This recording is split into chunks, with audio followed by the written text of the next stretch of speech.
Hi friends, evening స్నాక్స్గా అయితే పల్లీలు అయితే ఉడకబెట్టాను. టేస్ట్ అయితే చాలా బాగున్నాయి. ఇవైతే పచ్చి పల్లీలు. నేను మార్నింగ్ 10 అయితే ఈ పల్లీలని నానబెట్టాను.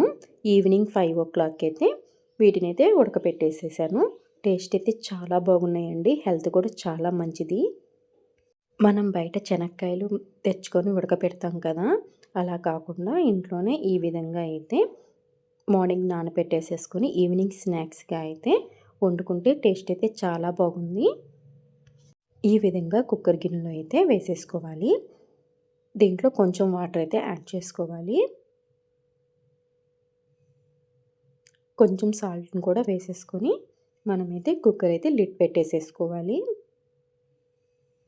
ఒక 5 నుంచి 6 విజిల్స్ అయితే రానిచ్చుకోవాలి.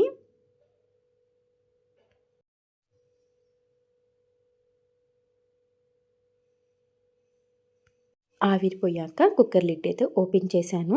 చూశారు కదా పల్లీలు ఎంత చక్కగా ఉడికిపోయాయో. ఇంకా వాటర్ కూడా తీసేసేసాను. వీటితోటి పల్లీల మసాలా చేసుకున్నా కూడా చాలా బాగుంటాయి. పాపని అడిగితే నాకొద్దు, నేను ఇలానే తినేసేస్తాను అని చెప్పేసి చెప్పింది. ఒక ఆనియన్, ఒక టమాటా వేసుకొని చాట్ మసాలా కలిపేసేసుకున్నా కూడా టేస్ట్ అయితే చాలా బాగుంటుంది.